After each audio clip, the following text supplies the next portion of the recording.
पूर्णिया से निर्दलीय सांसद पप्पू यादव की 31 साल पुराने मामले में गिरफ्तारी ने बिहार की राजनीति में भूचाल ला दिया है। गिरफ्तारी के तुरंत बाद सांसद ने इसे महज कानूनी कार्रवाई मानने से इनकार करते हुए एक सनसनीखेज दावा किया। पप्पू यादव का कहना है कि उनकी गिरफ्तारी की असली वजह 1995 का केस नहीं, बल्कि पटना के चर्चित गर्ल्स हॉस्टल कांड और नीट परीक्षा से जुड़े मुद्दों को जोर शोर से उठाना है। पप्पू यादव का आरोप है कि वे लगातार पीड़ित छात्राओं और युवाओं की आवाज बुलंद कर रहे थे, जिससे सत्ता असहज हो गई। इसी कारण उन्हें चुप कराने के इरादे से पुराने केस का सहारा लेकर क्विक एक्शन लिया गया। देर रात पटना के मंदिर स्थित आवास से हुई गिरफ्तारी के दौरान उन्होंने अपनी जान को खतरा बताया और कहा कि उन्हें अंदेशा नहीं है कि आगे क्या होगा। बताया जा रहा है कि बीते एक महीने से पप्पू यादव पटना के शंभू गर्ल्स हॉस्टल कांड को लेकर लगातार बड़े खुलासे कर रहे थे। यह घटना 6 जनवरी को सामने आई थी, जिसके बाद उन्होंने इसे लेकर प्रशासन और सरकार पर तीखे सवाल दागे थे। इसी बीच 6 फरवरी को कोर्ट के आदेश के तहत 1995 के एक पुराने मामले में उनकी गिरफ्तारी हो गई।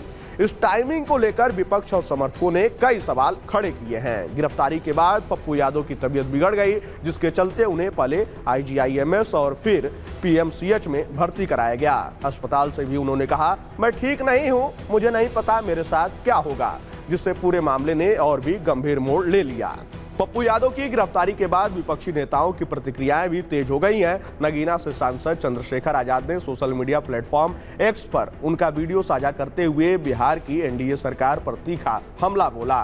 उन्होंने लिखा कि आधी रात में लोकप्रिय सांसद की गिरफ्तारी डर, दमन और बदले की राजनीति का सबूत है। चंद्रशेखर आजाद ने इसे कानून का राज नहीं, बल्कि सत्ता का अहंकार बताते हुए कहा कि बीमारी के बावजूद एक जननेता को इस तरह निशाना बनाना सत्ता की संवेदनहीनता और क्रूर मानसिकता को उजागर करता है। दरअसल पप्पू यादव पर आरोप है कि वर्ष 1995 में उन्होंने पटना में एक घर किराए पर लेकर पार्टी ऑफिस खोला था और बाद में उस पर कब्जा कर लिया। इस संबंध में मकान मालिक की ओर से FIR दर्ज कराई गई थी। बताया जा रहा है कि इसी मामले में उनकी जमानत टूट गई थी, जिसके बाद कोर्ट के आदेश पर यह गिरफ्तारी की गई है। हालांकि पप्पू यादव का कहना है कि पुलिस की कार्रवाई का तरीका संदिग्ध है।